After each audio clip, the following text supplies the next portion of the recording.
Mary Grayson hadn't expected their new home to come with a fight. After spending most of her life in crowded suburbs and cramped apartment units, she and her husband Jason had been drawn to the house at the end of the cul-de-sac by the promise of space, privacy, and ownership. Ownership not just in name, but in the deep, grounding sense of control and permanence. The house had once belonged to Jason's late uncle, who had kept it meticulously maintained but unoccupied for nearly 6 years before he passed, leaving the property to Jason in his will. The transfer had been smooth, the paperwork straightforward. The house, set at a slight angle at the end of a quiet, curved road, featured a wide front yard and a short private drive that forked off from the communal street, a subtle but critical detail that had been clarified in the property survey and deed. The land extending past the curb was technically theirs, private and clearly marked on the county records. It was one of the reasons they'd felt lucky when the offer closed so quickly. The neighborhood looked quaint on the surface. Rows of well-kept lawns, pastel siding, American flags fluttering lazily from porches, and the soft silence of the middle-class retirement. But within the first week, Mary started noticing signs that the quiet wasn't exactly peaceful. It was patrolled. The first encounter came not with hostility, but a kind of overly saccharine curiosity. A woman named Karen Miller introduced herself on their second evening, approaching Mary in the driveway just as she was unloading groceries. Karen's hair was frozen in a lacquered blonde helmet, her lips pulled into a smile so tight it looked surgically anchored. She spoke in a tone that walked the line between polite and performative, her questions laced with soft probes that felt less like conversation and more like a subtle interrogation. She asked how long they planned to stay, what work they intended to do on the yard, if they had children. "I saw a girl in the back seat yesterday. Is she yours?" And then, lingering just a moment too long before leaving, offered her personal phone. Number, just in case anything comes up that you're not sure how we do things around here. There was no mention of an association, no mention of rules, only that phrase, how we do things. Mary had nodded politely and returned inside with the last bag of groceries, but even Jason, who wasn't prone to suspicion, had noticed the strange energy. They laughed it off, attributing it to small-town nosiness, but the second week, when Jason parked his truck in their driveway just a foot beyond the imaginary boundary of their forked lane, they found a note under the wiper blade written in capital letters with a red marker. Driveway encroachment. Please maintain street clearance. There was no name on the note, no official letterhead, just a crude copy of what looked like a map, likely printed from Google Earth with a circle drawn in the corner of their lot. Mary showed it to Jason that evening and they agreed to ignore it. After all, they knew their boundary lines, and the map was meaningless compared to the registered survey papers they now kept in the kitchen drawer just in case something like this escalated. They didn't yet realize that escalation wasn't a possibility. It was a guarantee. By the end of the third week, Mary had begun to feel watched. Not overtly, not enough to prove anything, but often, when she stepped onto the porch in the morning, there would be a subtle twitch of a curtain from across the street. The same SUV would slow slightly when passing their house, linger at the intersection, and then accelerate again. On Wednesday afternoon, their daughter Nora came home from school asking why some of the neighbors didn't like us, because a boy at her bus stop had said, "Your mom's going to get in trouble for the driveway." Jason's patience wore thinner after that. He installed a motion-activated light by the garage and started parking deeper into the drive, almost flush with the garage door. They thought that might be enough, but on the fourth Monday, it wasn't a note or a look or an SUV that met them. It was concrete. Mary had just returned from taking Nora to a school event when she turned onto their street and stopped in disbelief. 3 large concrete planters had been placed directly in front of their driveway, perfectly spaced to prevent any vehicle from entering or exiting. Each one stood waist-high, filled with soil and tall decorative grasses that swayed with feigned innocence in the breeze. Mary blinked, thinking maybe they were for landscaping or a city project, But there were no markings, no cones, no work crew, no signs. Just the sudden, unmovable obstruction that now severed their access to their own home. Jason, who had arrived home an hour earlier, stood on the porch with his arms crossed and his mouth a hard line. He didn't wave when she pulled up behind the last planter and parked crookedly against the curb. Mary stepped out of the car and approached him, her face already heating with disbelief. "What the hell is this?" she asked, not needing an answer. Jason didn't respond immediately. He handed her a letter that had been taped to their door. The language was vague, written in a tone that mimicked authority without ever declaring it. It stated that, as part of an ongoing beautification effort, the cul-de-sac had been selected for environmental enhancement measures, including the placement of non-invasive planters to discourage unsafe parking near public access areas. It was signed, Neighborhood Committee, Street Aesthetics Division. No names, no contact info, just a post office box number. Mary stared at it, then at the planters, then back at Jason. "This is bullshit," she muttered. Jason nodded. "I called the city already. They said they had no such project scheduled, said it's likely a private installation, and if it's on our property, we have a right to remove it." Mary took a deep breath. "You mean we have to fight them to use our own driveway?" The next day, Mary filed a formal complaint through the city's infrastructure services portal and requested a municipal inspector. She submitted photos of the blockage, the vague letter, and copies of their deed and survey map. Jason called the Department of the Public Works and asked whether any permits had been filed under the listed project name. Nothing came up. No permits. No approvals, no record of any activity whatsoever. That evening, they returned home to find a second note pinned to the middle planter, this one in a different tone altogether. Tampering with installed safety features may result in community penalties. Jason crumpled the note, visibly trembling with contained rage, and took it inside. Mary, feeling the tension tighten across her back like a wire, pulled out her laptop and began compiling a digital folder. She titled it, Driveway Interference, Evidence. Inside it, she began storing everything, photos, emails, call logs, timestamps. If this was going to escalate, and she had no doubt it would, then they would not be caught unprepared. Still, there was a part of her that hesitated, not out of fear, but frustration. They had done everything right. They had bought the property legally, confirmed its lines, registered their information, paid their taxes. And yet, somehow, their access to their own home had become a battleground over which someone else claimed dominion. She thought of the way Karen smiled that first evening, the way her voice had curled around the phrase, "how we do things." And suddenly, it all made sense. It wasn't about planters or beautification or aesthetics. It was about control. It was about reminding them that in this neighborhood, appearances weren't just important. They were weaponized. And someone had decided that the Graysons didn't look like they belonged. But Mary wasn't one to give up her ground easily. Not after what they'd gone through to finally have a place of their own. And especially not because some self-appointed committee had decided their driveway offended someone's sense of symmetry. If it was a war they wanted, she thought grimly, watching the planter sway beneath the streetlight, then they were going to get one. And it wouldn't be polite. The next morning began without ceremony, the way most unpleasant days do, quietly, and with the faint sense of something being slightly off before the full reality unfolded. Mary woke to the sound of her daughter Nora rustling around the kitchen, the smell of burnt toast already clinging to the air. Jason had left early for work, needing to pick up a shipment for one of his landscaping clients.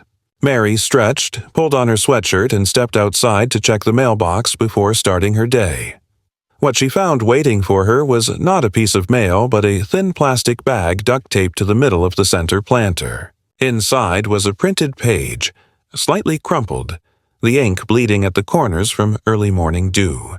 The heading read, in bold, sans serif font, Notice of Community Conduct Violation. The language was sterile and vague, echoing the kind of corporate rhetoric meant to sound authoritative while saying almost nothing of substance. It referred to non-compliance with community landscape cohesion directives and vehicular obstruction of designated beautification infrastructure.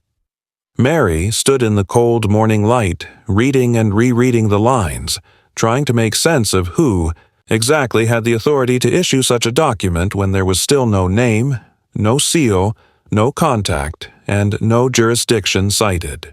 It was a farce, printed in the 12-point font, but it wasn't funny, because it was working. Mary spent the next hour trying to reach someone, anyone, in the city's urban maintenance department. She called 3 different numbers before a woman named Denise finally picked up. Denise was polite but distracted, the sound of typing constant behind her words. Mary explained the situation in full, emphasizing the lack of permitting, the private origin of the installation, and the obstruction of both their property and emergency vehicle access. Denise listened, confirmed that no permits had been filed, and made a note to escalate the issue to field operations. When Mary asked for a timeline, Denise sighed and said, "Field a response usually within 5 business days, if it's considered non-hazardous." When Mary pointed out that their car was now parked on the street a quarter-mile away, and their daughter had to walk past 3 houses to reach the school bus, Denise only repeated the phrase, "non-hazardous." Status: logged and escalated. She wished Mary a nice day and hung up. Frustration began settling in Mary's chest like a slow, hardening weight. The illusion of public systems being responsive, of help being one polite phone call away, was crumbling with every polite dismissal and indirect answer. These weren't just annoyances. They were barriers, deliberate and intentional, set up in the language of safety and improvement, but structured to obscure any route to accountability. That afternoon, Mary received a message from a different department, an email from the Office of Neighborhood Affairs, offering to mediate any misunderstandings between new homeowners and standing community committees. There was no mention of enforcement, no recognition of wrongdoing, just another offer to discuss feelings about the matter. Mary didn't reply. That evening, Jason returned with a folder from the county clerk's office. He had driven across town after work, refusing to sit around waiting for a callback. Inside the folder were copies of the official property boundary, the public right-of-way lines, and a printout of the most recent zoning map, which clearly showed that the driveway leading to their home was private property, not public land. It wasn't ambiguous, it wasn't close, it was theirs. The documents also showed something else. A record of a request submitted 5 months prior by a group listed as Sunfield Block Improvement Committee, asking to designate a portion of the cul-de-sac as Shared Aesthetic Zone. The request had been denied. There was a handwritten annotation on the bottom of the form from a city official. Not enforceable without owner consent or permitting. Denied and closed. Jason looked at Mary across the dining table and asked the question they'd both been avoiding. Why do you think they did it anyway, knowing it was illegal? Mary didn't answer right away. She sat back, folded the paper again, and said, "Because they didn't think we'd fight it, or if we did, they'd have time to exhaust us." She wasn't wrong. The next morning, the first real sign of escalation arrived. Not in the form of documents or messages, but physical evidence. One of the planters had been tampered with. Its base was cracked as if someone had tried to pry it loose. The decorative grass inside it had been pulled out by the roots and tossed onto the sidewalk. At first, Mary thought it might have been the wind or a raccoon, but then she noticed the faint marks on the concrete. Rubber scuffs, boot prints. Someone had tried to move it, possibly even as an act of support. Or maybe it was meant to appear that way. Later that day, a car alarm went off up the street, and when Mary looked outside, she saw a woman, tall, with short gray hair and dark sunglasses, standing in front of the planters, taking photos with a phone. The woman didn't look at Mary. She finished taking her pictures, turned around and walked calmly back to a vehicle that had been idling without plates. Mary began keeping a log. Every time someone slowed down, stared, made a circle around the cul-de-sac, she wrote it down. Every vague letter, every shift in planter position, every altered decoration. She wasn't playing detective. She was just documenting the reality around her. Because reality had become fluid in this place, rewritten in passive-aggressive notes and reinterpreted bylaws. Even when it was obviously wrong, the community pretended it was normal. Neighbors stopped making eye contact. The family across the street began entering their car from the opposite side, as if to avoid facing Mary's porch. She began to notice who kept their curtains closed, who left their porch lights on longer than usual, and who smiled too quickly and too tightly in the morning. And yet, in the middle of all this, Nora kept asking the same question every evening. When can I ride my bike again? The driveway was her only space. The street wasn't safe. But now, her small slice of freedom had been fenced in by concrete under the pretense of community. Mary didn't have an answer. Instead, she told her daughter to give it a few more days. And she meant it. Because she wasn't planning to wait much longer. The final push came when they received a second official-looking letter, this one claiming to be from the local Residential Oversight Board, alleging that the Graysons' front yard, including the driveway, fell under the neighborhood's visual continuity clause. The phrase was meaningless and, more importantly, legally non-existent. But the letter went further. It warned that failure to cooperate with established block leadership could result in a vote to revoke street maintenance access or garbage pickup for the address. It wasn't just obstructing their driveway anymore. It was blackmail, thinly veiled in bureaucratic tone. Mary didn't cry. She didn't yell. She printed the letter, highlighted the key threats, and attached it to an email addressed to their attorney, a friend of Jason's older brother who specialized in property law. She added all her photos, logs, and city correspondence as attachments, then wrote only one line in the body of the email. Can we make this stop? 3 hours later, the attorney responded with a short message. Yes, and we will start by notifying the city in writing that any further obstruction will be pursued as civil interference with private property. I'll also request documentation of who's operating under the name Residential Oversight Board. Odds are, nobody is. Mary sat on the porch that evening with the printout of the zoning map in one hand and the letter in the other. Jason was still at work, and the wind had picked up. She didn't feel empowered. She didn't feel righteous. She just felt tired. But somewhere under the weariness, she felt something else. A heat that hadn't been there before. Not outrage, not defiance, just certainty. They had crossed the line, and it was time to move them back. The first sign that this wasn't going to be resolved with polite letters and zoning maps came on a Thursday afternoon, 5 days after Mary had sent the full case file to their attorney. Jason had left early that morning for a landscaping consultation on the other side of the county, and Mary was home alone with Nora, who was finishing up her schoolwork at the kitchen table. The day had been calm, almost deceptively so. No new notes, no strangers, no unusual vehicles loitering near the cul-de-sac. It felt, for the first time in weeks, like a return to normalcy.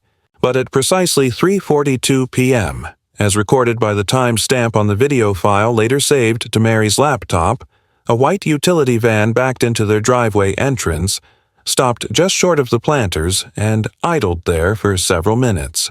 A man stepped out. He wasn't wearing a uniform, just gray work pants, a blue long-sleeved shirt, and a baseball cap pulled low over his face. He didn't knock on the door. Instead, he walked to the side of one of the planters, crouched low, and began unscrewing something near the base using a compact power tool. Mary had been watering the ferns inside the porch when she heard the high-pitched whirring noise. It wasn't loud, but it was distinct, mechanical, focused. She stepped around the railing to get a better view and froze when she saw him crouched like a technician servicing equipment, focused, methodical, confident in a way that indicated he believed he belonged there. Mary didn't yell. She didn't move. She reached slowly for her phone and snapped 3 pictures, then hit the call button for Jason.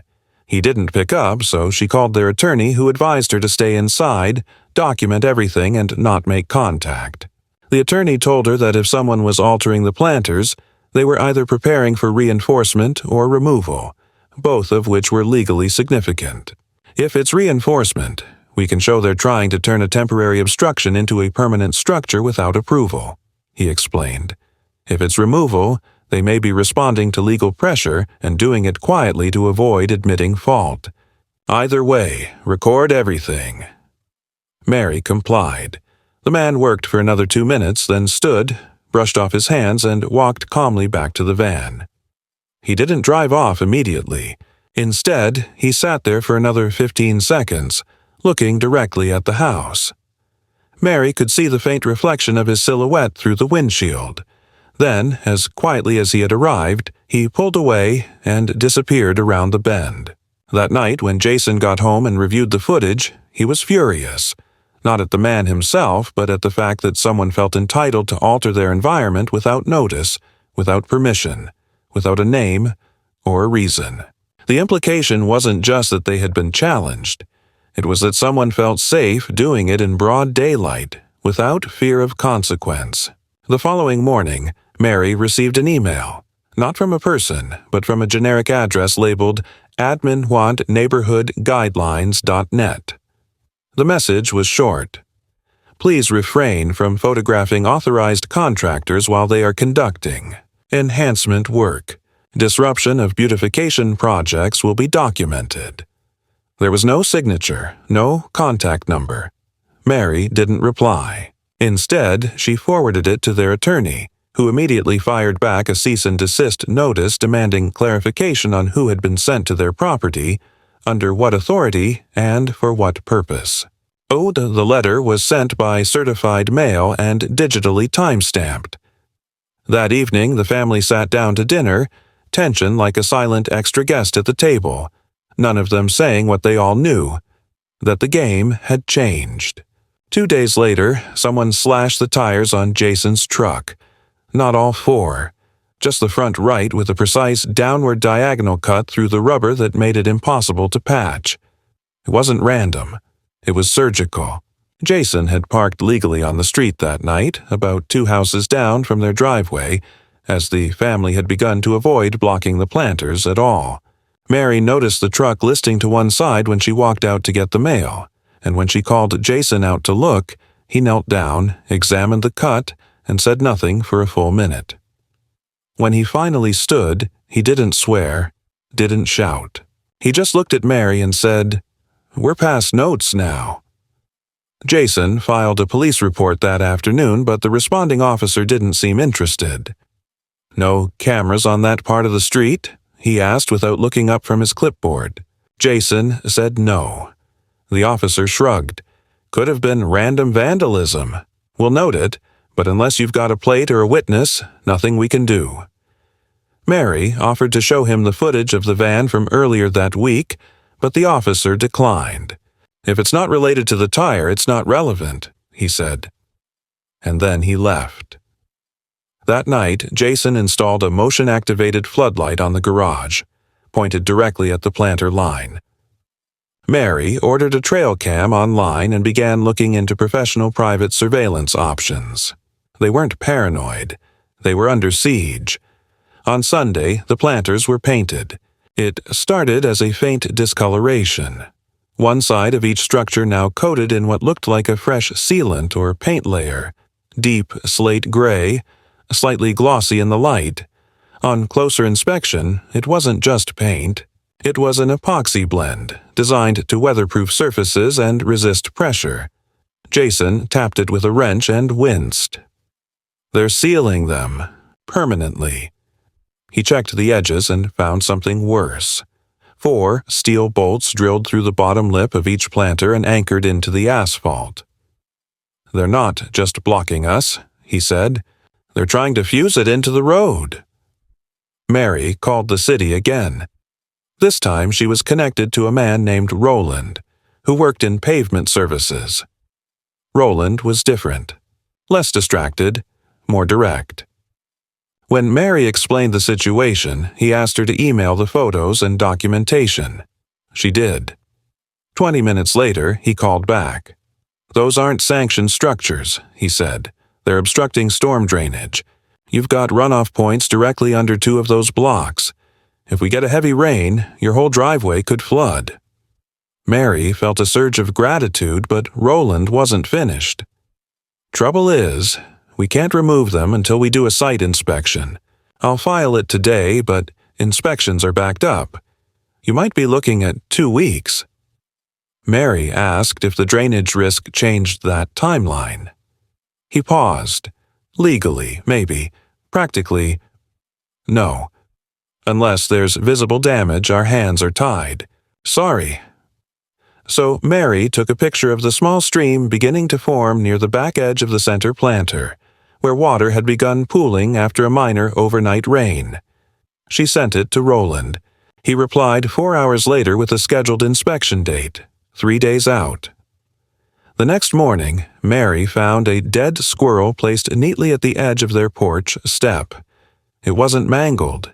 It hadn't been killed by a dog or a bird. It had been placed there, its body intact, lying sideways, eyes open. Mary didn't scream. She got gloves, a bag, and quietly disposed of it in a sealed trash bin. But something inside her shifted. This wasn't just about concrete. It wasn't about yards or neighborhood continuity. It was personal, and whoever was behind it wanted them to feel that. That evening, she printed every photo, every email, every report, and laid them out across their dining room table like a caseboard. Jason sat beside her, silent. They didn't need to speak. They both knew the direction this was going. They could wait 3 days for an inspection. But they couldn't wait forever. And they wouldn't, because the next time someone stepped onto their property uninvited, it wouldn't be bolts or paint. It would be action. 3 days later, the municipal inspector arrived, 15 minutes late, wearing a bright orange vest and a name tag that read W. Beach. He was younger than Mary expected, mid-30s at most, with the wary demeanor of someone who had walked into one too many neighborhood squabbles and learned that the less he said, the better. He carried a clipboard and a measuring wheel, and after a brief introduction, more nod than greeting, he began his assessment without asking too many questions. Mary stayed close, not hovering, but nearby enough that he would know this wasn't a routine visit. Beach walked the length of the curb, checked drainage routes, took photos of the planters, and finally stood in front of the largest one with a slight frown that gave Mary the faintest stir of hope. "This one's a problem," he said, tapping the base of the planter with the butt of his pen. "Directly above a storm inlet. If it floods and backs up, you've got liability issues. City doesn't like liability."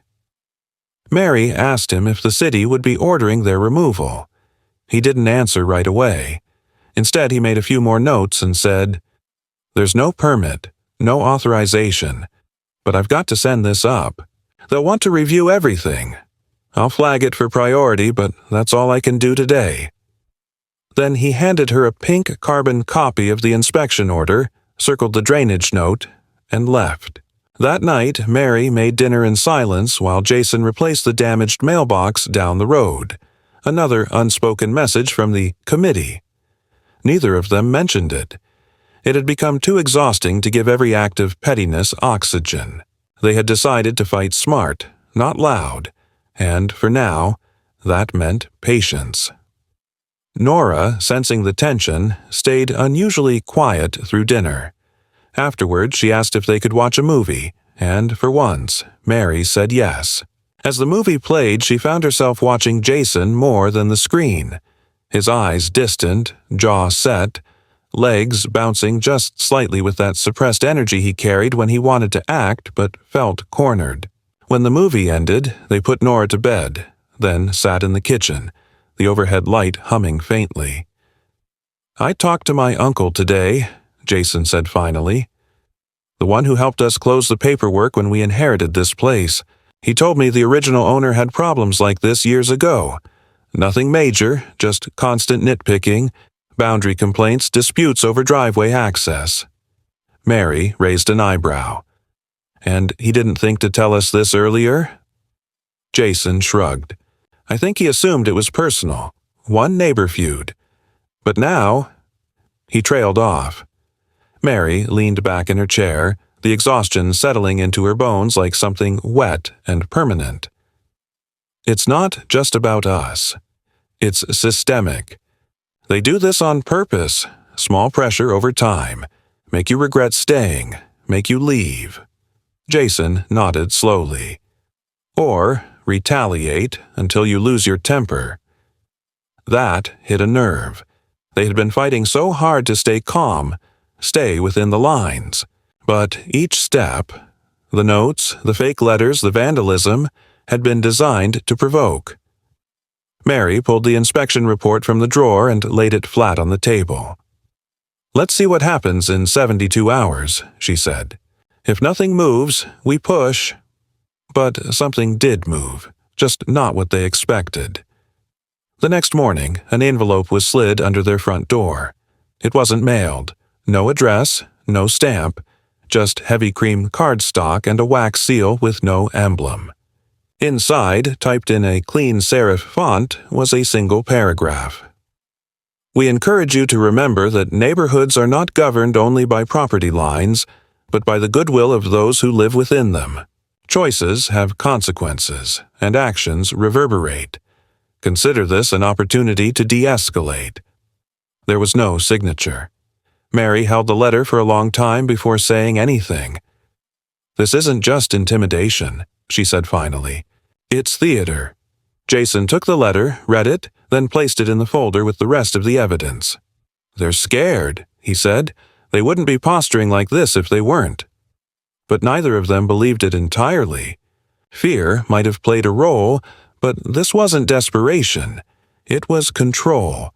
Someone out there believed they had the authority to dictate the flow of life on this street, and they weren't used to being told no. Later that day, Mary received a text from Roland, the municipal drainage specialist. "Saw the inspection notes. I'm looping in engineering. Might take a few days, but hang tight." It wasn't a solution, but it was momentum. That evening, she took Nora for a walk down the street. They passed several houses, most with curtains drawn. One neighbor, a retired schoolteacher named Helen, who had once brought over cookies, stood by her garden, pulling weeds. She glanced at Mary, but said nothing. Mary offered a soft hello, which was returned with a nod, nothing more. Silence was becoming the neighborhood's native language. As they walked back up the hill toward their home, Nora looked up and asked, "Did someone do something wrong?" Mary hesitated. "Someone tried to make a rule that isn't real," she said, "and we're saying they can't." Nora thought for a moment. "Is it like cheating at a game?" Mary smiled faintly. "Sort of, but they wrote their own game and told everyone to follow it. Now they're mad we're reading the actual rulebook." That night, just after midnight, the motion floodlight snapped on. Jason was the first to wake. He reached the window in time to see a figure retreating from the planter area. Too fast to catch a face, too dark for the cameras to get detail. In the morning, they found nothing disturbed, but someone had been there. Again. Mary no longer feared the silence. She feared the persistence. This wasn't a conflict that would burn out on its own. It was being stoked, slowly, methodically, by someone who believed that dominance was a form of community leadership. Someone who understood that the real war wasn't about property. It was about precedent. If the Graysons were allowed to assert their rights, others might follow. And then the illusion of control would collapse. But Mary had already made her decision. She wasn't going to ask nicely again. And the next step wasn't going to be a letter. The next move didn't come with the city. It came with silence. 4 days passed after the inspection, and despite Roland's promise of engineering review, there was no communication, no update. The planters remained untouched, anchored into the pavement like permanent fixtures, their gray paint already flaking at the corners, betraying the rushed, artificial nature of their construction. Mary checked her inbox obsessively, each hour passing like another slow grind of pressure against her chest. Jason called the municipal office twice, both times transferred to voicemail. Meanwhile, the neighborhood grew quieter. People were home, curtains drawn, cars parked with surgical symmetry along the curb. Even the children had stopped playing outside. There was a stillness that felt less like peace and more like held breath, the kind that precedes something sharp and decisive. And then it came. On Friday, Mary returned from the grocery store and found a thick, laminated notice taped to their front door. This time it wasn't vague or speculative. It was direct. Notice of petition for restrictive zoning revision. The document, formatted to resemble official legal language, stated that a majority of the local block committee had submitted a request to the city zoning department to reclassify their segment of the street as a limited-access visual corridor, a bureaucratic term that, if granted, could grant the committee leverage to enforce vehicle restrictions and mandate aesthetic regulations on driveways visible from the street. Mary read the paragraph 3 times, her fingers tightening around the paper with each pass. The petition, according to the text, had been submitted 2 days prior, without notice, without warning, and, most critically, without consent from the homeowners directly impacted. That night, Jason brought home a copy of the neighborhood plat map and highlighted their driveway, overlaying it with a transparent sheet showing the proposed corridor boundaries. The plan wasn't just to target them. It was to redraw the entire block into a staged diorama of control. The planters were just the opening volley. This was the war, and they were the first test case. Mary contacted their attorney, who confirmed that while the petition itself wasn't binding, it opened the door to a formal hearing. "They're playing the long game," he said over the phone. "If they can't remove your access, they'll smother it in red tape. Make it so frustrating that you eventually give up or sell. The goal isn't to win legally, it's to exhaust you emotionally and financially." Mary looked out the window at the fading light over the cul-de-sac and felt a strange calm settle over her. Not the absence of fear, but the absolute clarity of someone who has finally seen the battlefield for what it is. The next morning, a letter arrived from the waste collection department. "Due to ongoing access concerns," it read, "service to your address will be suspended until clear driveway access is confirmed." Jason read it out loud, then slowly folded the paper and placed it on the kitchen counter. They're cutting off services now. That afternoon, they had to haul their trash half a block to the nearest unblocked curb. 2 neighbors watched from their porches, neither offering help nor comment. Mary smiled at both, sharp and cold. Let them see. Let them witness what it looked like when someone refused to bend. Later that week, Nora came home from school with a flyer tucked into her backpack. Community Youth Day, it read in pastel colors. Below it, a line of smaller print. Event hosted at the corner, lots of compliant homes only. Nora didn't understand what it meant, but Mary did. It wasn't about the kids. It was about shame, isolation, a reminder that even the smallest corners of joy could be withheld when the larger system turned against you. Jason tried to keep his head down, but Mary could see the toll in the way his shoulders dropped, in the way he took longer to answer when she asked him simple questions, in the way he stared at the planters late at night as if trying to will them out of existence. He was a man who liked fixing things, irrigation systems, broken tiles, fence posts, but this wasn't something he could disassemble and reassemble. It was intangible and ugly and calculated, and it was beginning to eat at him. The breaking point came on a Monday morning when Mary went outside to find that someone had thrown a bag of fertilizer across their driveway. Not spilled, thrown. The plastic was split, the powder scattered in an uneven line across the concrete like a silent message. Not quite vandalism, not quite harmless. Jason stood over it for several seconds before walking into the garage and grabbing a shovel. He cleaned it up without a word, but that night over dinner he said quietly, "I'm done waiting. If the city won't act, we will." Mary didn't argue. The next day, Jason placed a call to his father. Roy Grayson was not a man who needed explanations. He had spent 40 years in road maintenance and heavy equipment management, a career built on early mornings, stiff knees, and calloused hands. He didn't ask why the driveway was blocked. He didn't ask if Mary and Jason had tried everything else. He simply said, "I'll be there Thursday. Bring coffee." Roy arrived just after dawn, hauling a rented flatbed trailer and an old, battered yellow forklift strapped with chains. Mary stood on the porch in her robe, holding a thermos, watching him unload it with the calm precision of someone performing a sacred ritual. He didn't greet them with small talk. He didn't ask for permission. He stepped into the driver's seat, adjusted the seatbelt, and drove the forklift down the length of their blocked driveway without even looking at the neighbors who were already beginning to peek through their windows.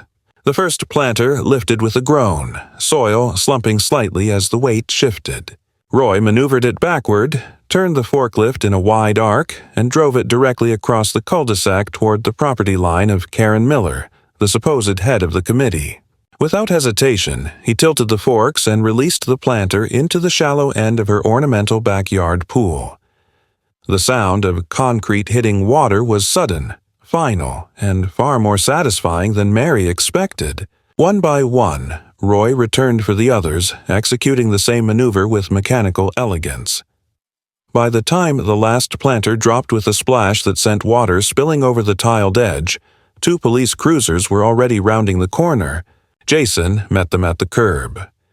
Mary watched from the porch, her arms crossed, heart pounding not from fear, but from something close to pride.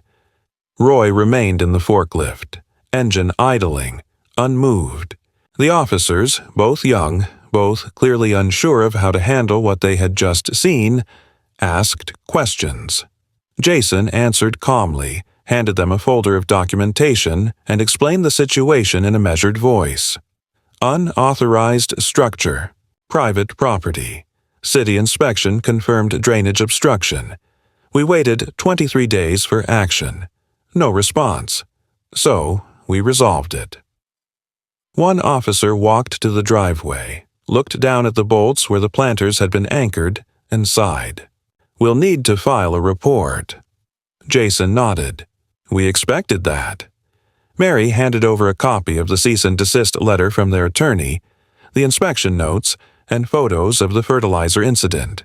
She didn't raise her voice. She didn't flinch.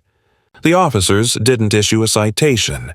Instead, they took the report, exchanged a glance, and left without further instruction. That evening, as the neighborhood buzzed with the fallout, phones ringing, emails flying, committees whispering, Mary sat in her kitchen, drinking tea, staring at the empty space where the planters had stood for nearly a month. Roy said nothing. He sat at the table across from her, boots muddy, hands calloused, sipping black coffee like it was any other Thursday. "I assume someone's going to be angry," she said. Roy shrugged. "Let 'em. They got away with it because no one ever called their bluff." Mary looked at him for a long moment, then nodded. Because this time, someone had. By the time the sun rose the next morning, the footage had already circulated through the neighborhood. Private recordings taken from Ring cameras, sideways smartphone clips passed quietly through group chats, and a still frame of Roy's forklift, silhouetted against the dawn sky as the final planter plunged into the shimmering water of Karen Miller's ornamental pool. No one had posted it publicly. Not yet. But the message had spread faster than gossip ever could. The Graysons had acted, and they hadn't been subtle. Mary woke to silence, an unfamiliar kind. Not the tense hush of passive-aggressive neighbors peering through blinds, but the kind that follows after something irreversible.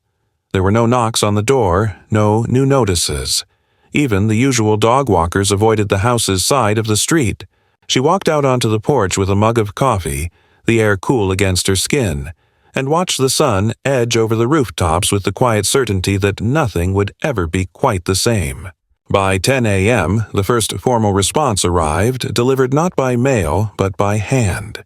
A man in a slate-gray polo, mid-40s, clean-shaven and efficient in the way only career administrators could be, approached the house and introduced himself as Benjamin Holt from District Integrity Oversight, a title that sounded as inflated as it was ambiguous.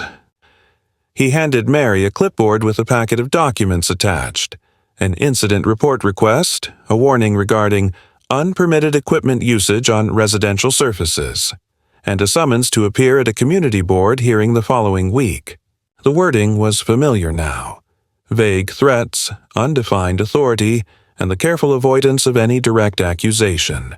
Holt's tone remained neutral throughout, even as Mary flipped through the pages with deliberate slowness, looking for anything that resembled enforceable statute. There was none. "We'll expect your presence on Thursday," he said with the soft emphasis of someone used to being obeyed. Mary didn't answer. She simply turned the packet face down on the table, thanked him for his time, and closed the door before he could say anything else. That afternoon, Mary and Jason met with their attorney, this time in person at a quiet corner booth in a local cafe 2 towns over. The attorney, a compact woman named Carla McNeil, wore the thin expression of someone who had already read the documents twice before their clients arrived. "They're bluffing," she said as she stirred her tea. "The hearing isn't sanctioned by the city. It's an internal gathering, a show trial, if anything, meant to intimidate you into compliance. They're hoping to catch you off guard or get a public admission of fault they can twist into leverage." Mary nodded. "So we ignore it?" Carla shook her head. "No. You attend. But not as defendants. You attend with every piece of documentation you've compiled, every inspection note, every letter. You go not to apologize, but to put them on record. Force them to acknowledge what they've done in front of their own peers." Jason leaned forward. "And if they escalate," Carla smiled thinly, "then we sue. And we do it loud." The days leading up to the hearing were quiet, too quiet. No new incidents, no further vandalism, no subtle threats slipped under the door. Mary knew better than to believe in peace. This wasn't surrender. It was staging. On Wednesday night, just hours before the meeting, someone left a box on their porch. It wasn't addressed, and it had no markings, but inside was a single item, a metal stake, like those used to anchor heavy outdoor structures into pavement. It was smeared with what looked like concrete dust and wrapped in a scrap of the same gray tarp that had been used to cover the planters when they first appeared. There was no note, no message, but none was needed. It was a final warning, a relic of a war that someone still believed they were winning. Thursday came cold and overcast. The community board hearing was held in a low-ceilinged multi-purpose room at the local library. Formica floors, folding chairs, a long plastic table up front. About 20 people attended, most of them familiar faces from the neighborhood, some curious, some visibly anxious, and a few with expressions so tightly composed that their masks became transparent. Karen Miller sat at the center of the front table, her composure restored, her blazer perfectly pressed, her posture straight enough to cut marble. Beside her sat Benjamin Holt, flanked by 2 others who had introduced themselves only as compliance advisors. The room smelled faintly of printer ink and cold coffee. Mary and Jason entered together, Carla just behind them, holding a neat black binder thick with printouts.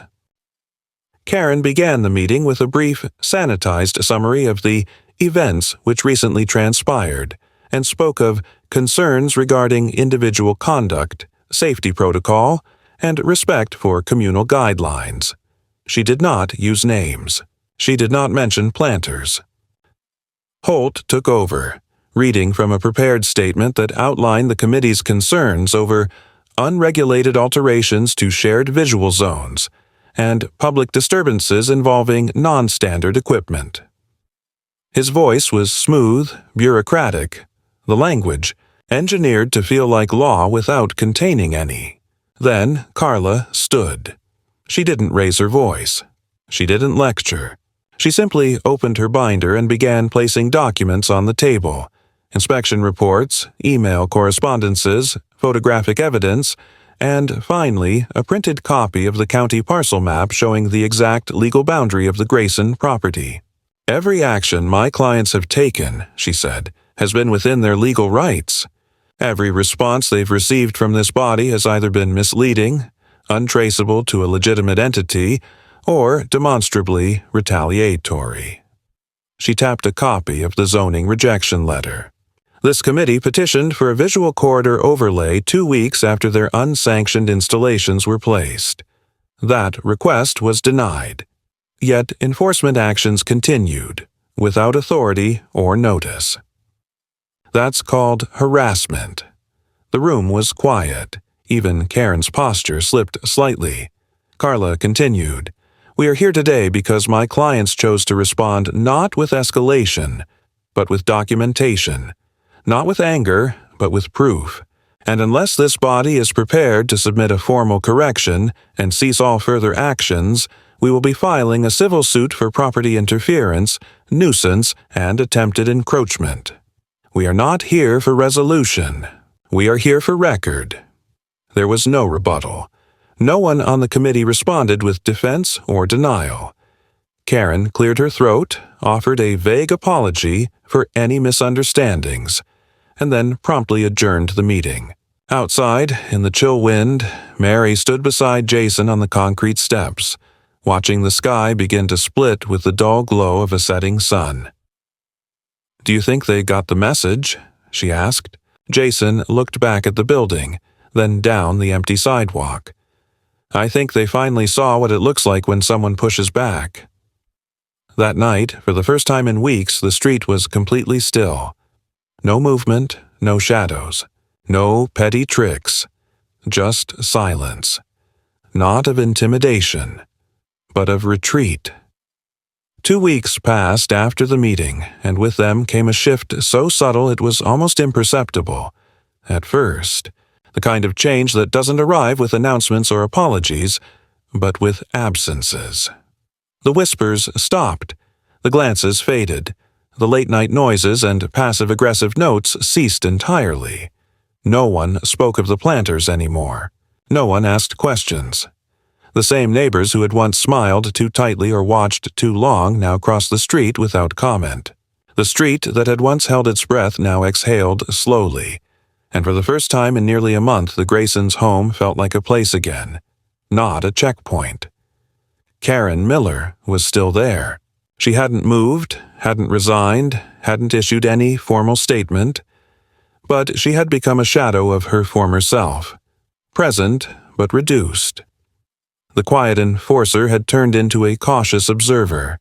Her influence, once built on confident whispers and unspoken alliances, had crumbled under the weight of exposure. Mary would see her occasionally at the end of the street, watering the perimeter of her now partially drained pool or trimming the hedges near the fence line that bordered the property where the planters had once stood.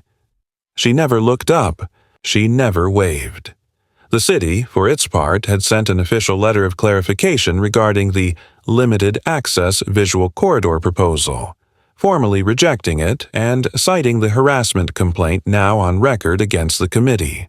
Roland, the municipal specialist, followed up with a short but direct email. Drainage inspection closed, obstructions removed, case archived. It wasn't vindication, but it was final. Mary and Jason didn't celebrate.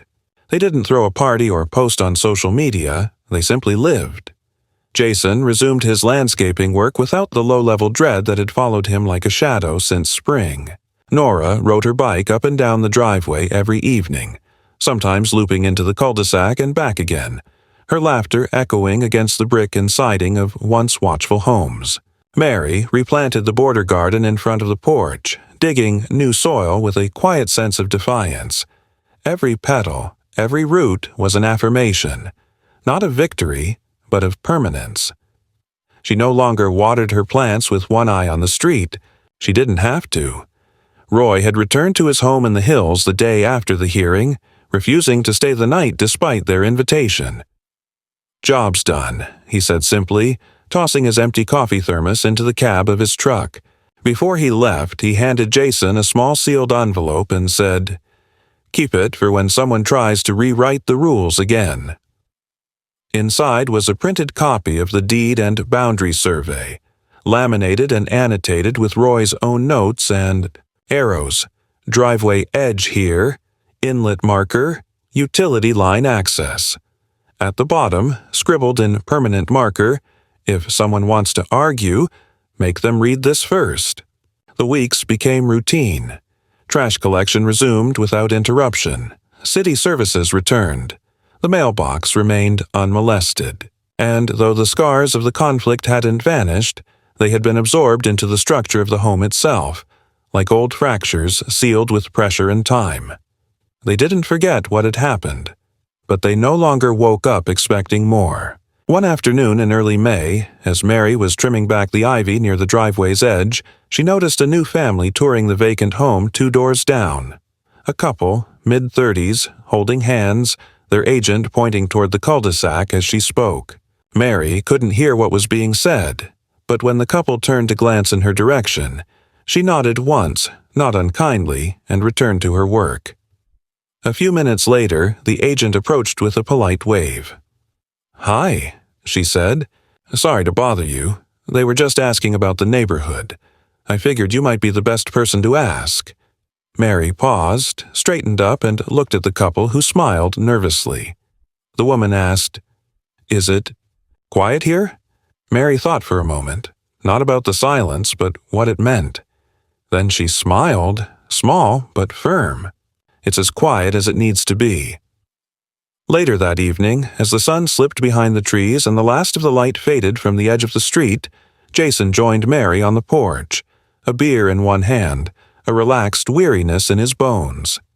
They didn't speak for a while, just sat with the stillness, the long exhale after months of strain. Eventually, Jason turned to her and said, "We never really planned on fighting anyone, did we?" Mary shook her head. "No, but we always knew we would if we had to." He raised his bottle in silent agreement and took a sip. As the first porch light flickered on across the street and the stars began to pinhole through the dusk, Mary looked out at the empty road, then back at the place they had rebuilt not with renovations, but with boundaries. Lines drawn in concrete, then defended in steel. She reached over, took Jason's hand, and gave it a quiet squeeze. They weren't just homeowners now. They were rooted.